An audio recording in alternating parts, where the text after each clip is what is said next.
Welcome to Digital Marketing ROI, the podcast that connects marketing to your business's revenue and covers everything you need to know to stay up to date in this crazy digital marketing world. Welcome to Digital Marketing ROI. I'm your host, Shannon Allen, and I'm joined by my favorite co-host, Krystal Vivian. Hi, Krystal. Hi, Shannon. How are you today? I'm good. It's a crispy fall day. I've got a nice warm hoodie on. Me too. I love sweater season. Sweater weather. Sweater weather. And I was thinking about that year I bought for Christmas. I got everybody like sweatshirts that said something about them. And yours was something about a pumpkin spice or but first coffee. But first coffee. Had a bunch of different coffees on it. It was super cute. Yeah. It is one of those days. I definitely, with this 88-degree weather in late September, early October, I had not wanting to drink hot coffee. But yeah, I'm a iced coffee year-round girly. I do iced coffee in the summer more, but I'm ready for my hot coffee. I will drink hot coffee, and my husband drinks hot coffee exclusively.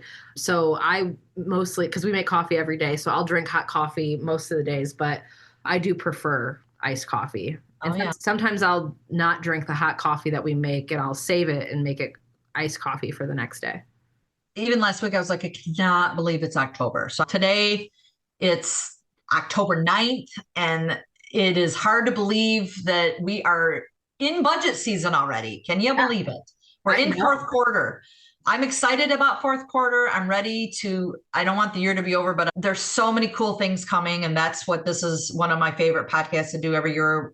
We're going to break it up into two today. We're going to do part one and part two, and just let's talk about fourth quarter and budget. What's coming, right? Yeah, I think it's a really exciting time of year, and it's one of the ones it's a little always hectic for us, but it's also really fun because it's when we get to dive deep into strategies and really help our clients figure out what they need to do to be successful and to set themselves up for success next year. So I think it's great. I feel like we are doing better strategy meetings with our clients this year. We have a better game plan, tying everything back to ROI, right? To the point of we're going out to customers and showing them, if they don't give us the answers, we're showing them regional averages, national averages, so that they get a better handle on what each of their products or services value is, right? Whether that's a year profit or a lifetime profit, right? Yes.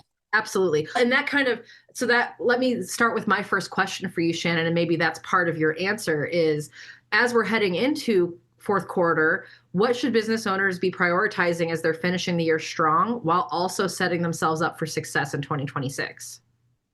So great question, because fourth quarter, what happens is we're so busy planning for next year that we forget that fourth quarter is such a valuable quarter. And I pulled a couple stats. So Q4 historically accounts for about 30 to 40% of annual revenue for many local businesses. So it's basically a make or break time, right? Yeah. So that's really important. Another thing is historically consumer spending increases, which I think everybody can figure out why, but consumer spending increases 20 to 25% in Q4, but so does the competition and ad costs. So while people are starting to throw more of their products and services out there in Q4, it becomes more of a competitive landscape, right? Yes, everybody is increasing their advertising. Everybody is, right? And the smart businesses are going to use Q4. They're going to have a good plan, and they're probably going to beta test some of the increases that they want to do in 2026 in Q4. That is one of the best things you can do, is start to build that understanding of your marketing plan as we layer into it. So we have really been talking to our clients about that recently, which is, we work with a real large credit union, and their fiscal year is different, right? We usually renew them mid-year. And so the good news about that, we're not just talking about year end, we're always strategizing month over month. But as we look to fourth quarter for them, we continue to look at what we want to do for 2026, but our testing is going on right now. Yeah, that's powerful. And something like credit unions right now, I've heard this from many credit unions, is where we've been living in loans for most of 2025. The big buzzword for any kind of banking institution is deposits, right? Yeah. It's a big focus. There's a lot of people wanting to know about some high yield interest savings accounts, right?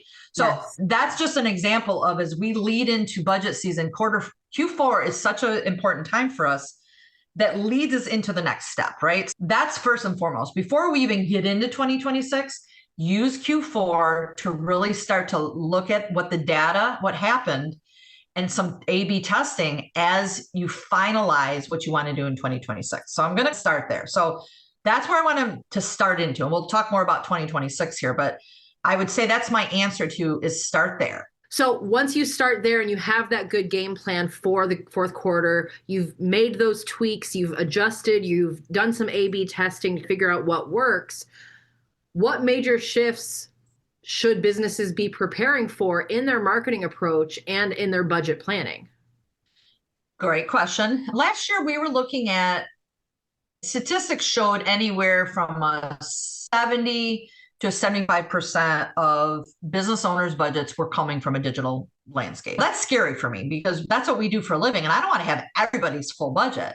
But keep in mind, a digital budget can mean a lot of different things. For us specifically, it really is what I consider the top core three things, right? Anything that falls under branding, which is CTV, display, anything that makes you top of mind. And then our lead generation for us is SEM. And then our third category is the social management, right? The social strategy, the social engagement. How do you tie those all together? The fourth element is also really looking at your location. Are you being found? There's different ways to find. So when we look at that, it's no wonder that we have such big budgets because those are going to cost more. Predictions for 2026 is increased at a minimum of 5%. So you're looking at 80% or plus. So that's still a pretty big jump. Usually you see things level off when you're that high. So that's the first thing that I want business owners to take a hard look at.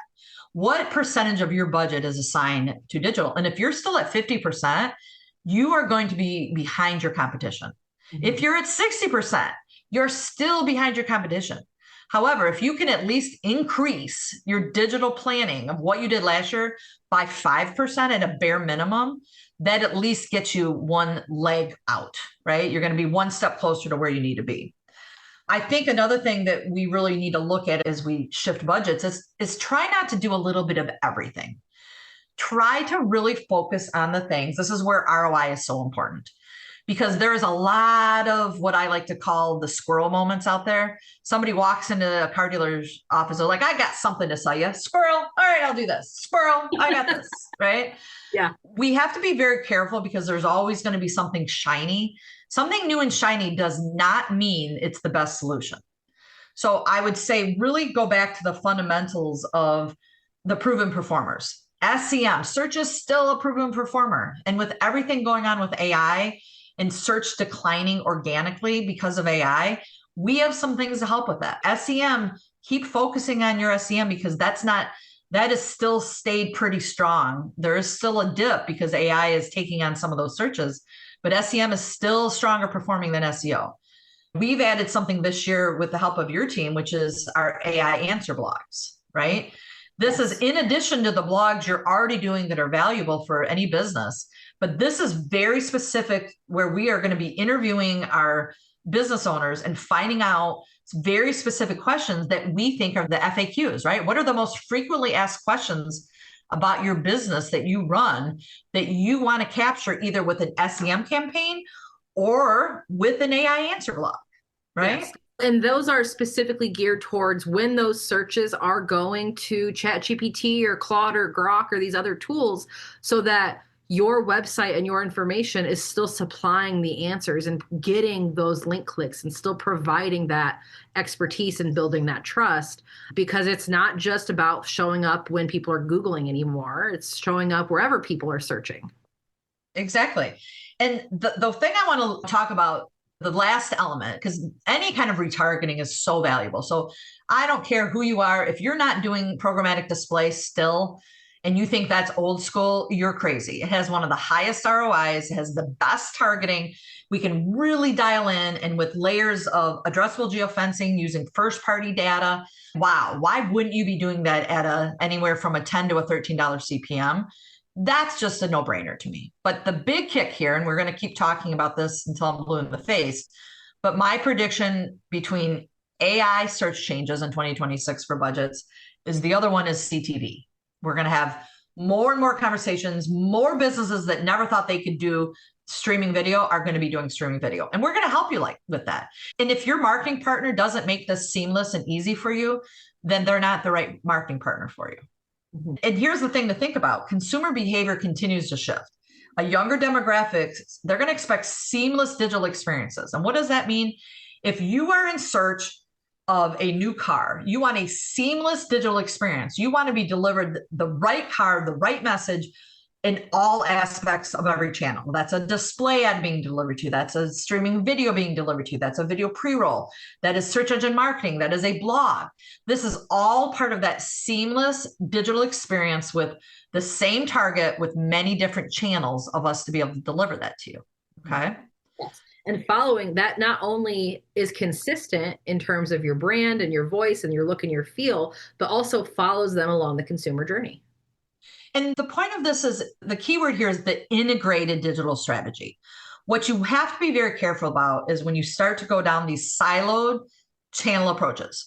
When you've got one message that's over here on your display and one message that's over here, what we're doing for the credit union I spoke about, we told them that. We said, we don't care. We're going to follow the consumer journey on whatever device, whatever platform, wherever they seem to be, we're going to deliver that to them with the same frequency of the message. So you don't want to use display to go after somebody searching for a mortgage loan and just go after deposits with your video. You want to have a seamless approach that's integrated with all your channels. So that might mean do less channels, but more integration. Consistency of that message. Consistency. So it's something I think that businesses need to take a hard look at and really dial in on your top priorities, right? You cannot be good at 20 things is my favorite thing to say about FDS. We want to focus on our 4 core solutions. Every other business should do the same thing and analyze in your budget, what are your top 3 priorities in order of importance to you? And then ask yourself that same question in order of profitability. Do they match? And if they don't, there has to be a good reason why we don't follow the profitability line.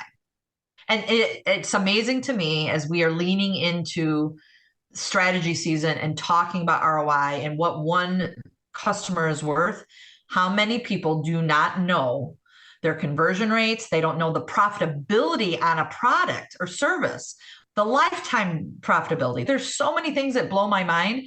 And so guess what? If you don't know it, I'm going to give you at least a template to follow that is what the national averages are. And then you decide from that template, are you above or below that? And that's the way everybody should be doing it. And if your marketing agency isn't having these conversations with you, then you're with the wrong marketing agency, because how do you know what's working and what isn't? Yeah. How do you know if you're actually getting that return on investment, if your marketing dollars are being spent wisely, unless you can tie it back to your revenue? Exactly. Yep. So that kind of brings me naturally to my next question is, what about the climate? My next question, which is, what about the economy? So we have, how should business owners be thinking about the economic climate and then also changing consumer behaviors for 2026 when they're thinking about their budget? So the key word in what you just asked me is consumer behavior. And so the beauty of what digital can do is follow the consumer journey. And look, I am not telling any business owner to eliminate traditional. I think traditional has huge value in what it does, as long as it fits into the consumer journey. And know for what you're doing, when to do it, and how much of it to do, right? So as we talk about the economy, we know that consumers are more research driven than ever before, right? So 87 to 93% of consumers research online before making any marketing purchase. So it's only common sense. That's why those budgets align with that. If that amount of people are searching online first, then you need to make sure you show up first. And especially if consumers are more spend conscious because of economic conditions. Yes. They're going to be even more thoughtful and spend even more time researching before they make that purchase. Yes.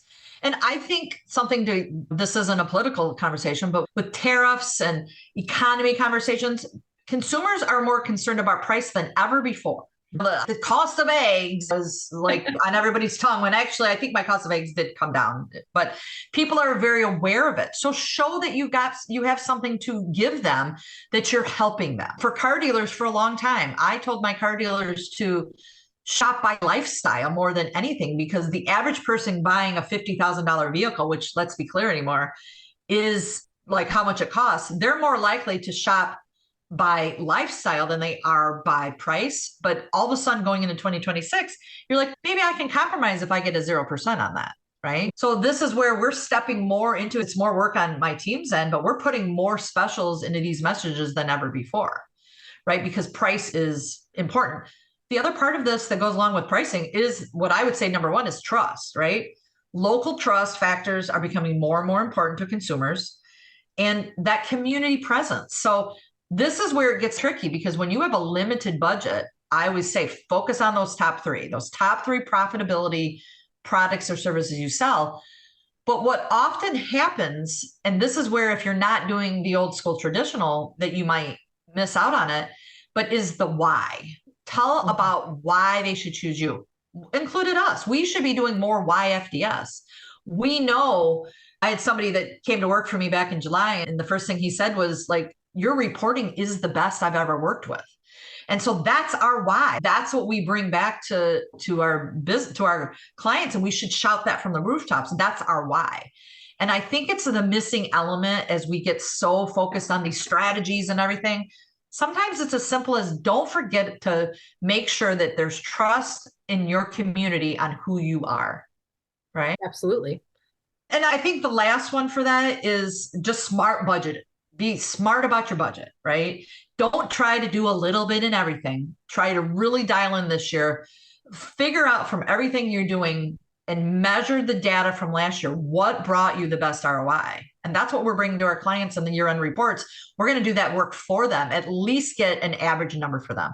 So do that work or find a partner that will do that for you. Mm-hmm. Absolutely. What's the biggest mistake that you see businesses making when they're transitioning from 2025 to 2026 planning? The biggest thing I probably would say is staying status quo. There's nothing wrong with staying status quo, but to do it for the right reasons. If you analyze the data, things are humming along, things are optimized. The only thing you really need to do with your budget, and you're hitting the numbers you need to do, is stay ahead of the competition from a cost per click, or that you're not missing out on something. The second thing to do is don't put a budget in and not pivot mid-year. If you need to, review it every quarter, review it every month. That's what we do, because you should always have a budget in place, but you should always be ready to pivot whenever you need to. Yeah. I think part of that pivot is also that you're not allocating enough budget for what is testing or adaptation. Like, how do you adapt within the moment if you're like, I have the budget for it? So I got to rob from this that's working well to test this out. So allow for that and give yourself a cushion so that you're not robbing from Peter to pay Paul in your marketing budget, especially with digital, because 1 month of pulling back on your SEM is going to affect you in that month, and it could have long-term effects. Yeah. You have to build, it's a balance of building the momentum without, and balancing your budget. Yeah. Something else that I think happens is we're always I get asked more than anything, what's trending, what's coming, what's this? And I do a lot of research on it, but what we really need to focus on is continue to focus on your past performance, because that's your blueprint to tell you what's going to happen. And then let your provider, somebody like me that's your digital expert, let me guide you on when to shift, because your job shouldn't be when you're running a business, your job isn't the marketing person always. Even if you are the marketing person, you wear a lot of different hats as the marketing person. It might not fall under the digital trends cap, right? Because marketing is such a broad term. So make sure you're looking at past performance to use that as your guide. And then I would say maybe waiting for competitors to test new strategies instead of being first movers, right? Don't let that competitor be the person that allocated budget to test something out. You want to be first on the scene. You want to be ahead of the game. You want to be an early adapter, as my buddy Simon Sinek likes to talk about. How do you balance between how do you decide when to be an early adapter versus when you're trend chasing too much? It's a great question. Sometimes it's a marketing gut. I've been doing this for a long time. I will always advise what I think is worth the risk and when it's not. And I'm always going to tell you my opinion. It doesn't mean it's right. But I would really say is when you know when to take a risk is with something that follows the consumer journey. Don't decide to do something that's just for a niche audience unless that goal is very niche and you're trying to do something testing for that. But if you're going to test something out, ask yourself the question, is this part of the consumer journey? And am I adding one more layer that would be beneficial to me? That's a really good question. I think that's a really good question whenever you're thinking about expanding your marketing strategy to include other strategies, not just the trending. It's what I use internally. This is budget season for me. And I've been asking some of my sellers. I run the AI committee, and I have every department kind of doing their wish list for next year. And as I review it, the first thing I look at is that going to be needed in 2026 to accomplish my consumer journey of how I reach my business owners? Or is that something that's going to be here and gone? Because I've signed up for some of those before and it did not benefit me. Yeah. And that's with AI, it's especially hard because sometimes like I struggle with this as somebody who's on that list that needs to send you my wish list. What my wish list now might be very different in 3 months, might be very different in 6 months. And the nice thing is that a lot of these are month-to-month contracts or month-to-month subscriptions. But yeah, it's definitely a challenge. Let's bring it back to the topic of our podcast. How can businesses ensure that their 2026 budget planning delivers the most ROI that they can in this rapidly changing digital landscape? When it comes down to it, the ROI is always where we land. We started this conversation today leading into what we're doing with our strategy notes.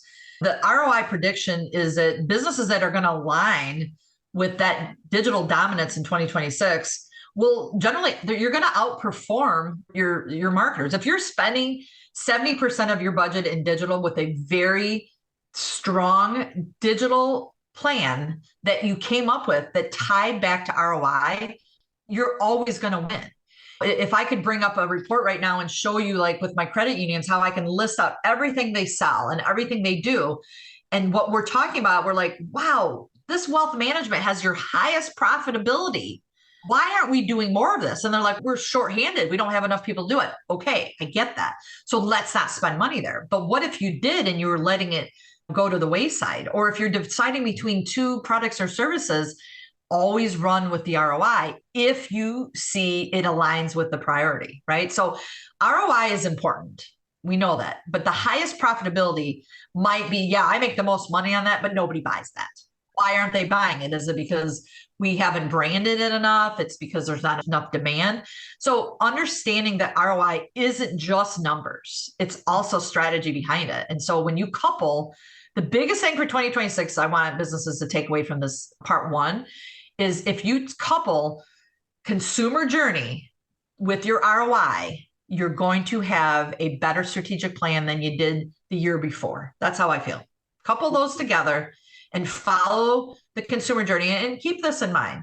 Don't follow your consumer journey as the business owner, because chances are you search the journey different than your average customer. Ask a few people as they walk in the store, what brought you here today? Where did it start from? Go to a friend that says, okay, I'm a plumber. What do you do? I don't need a plumber unless something goes wrong. So put all your money into emergency plumbers, right? Make sure you show up first. So have those questions with people, but follow the consumer journey. And then don't forget to make sure you layer in enough marketing budget to at least be reaching a good amount of the audience. Yeah. I think that's part one. That was good. We still got a lot more questions to ask, but thanks to our listeners for tuning in for part one today of our budget conversation. Join us in 2 weeks for part two, where we'll continue to dive into the specific 2026 digital trends that we believe are going to reshape your budget allocation. This is going to include more talk about AI. I didn't talk about a lot of AI today. I want to go a little deeper in the CTV conversation, which ties in SEM as well. So I'm Shannon Allen, and you are Krystal. Vivian, thank you for being here with me. And we'll see you next time on Digital Marketing ROI. You've been listening to Digital Marketing ROI from Federated Digital Solutions. Do you have an idea for a future episode or a burning digital marketing question? Text ROI to 45364 to get a link where you can share your idea. Subscribe to get new episodes every other Thursday, plus Tip Tuesday insights every week.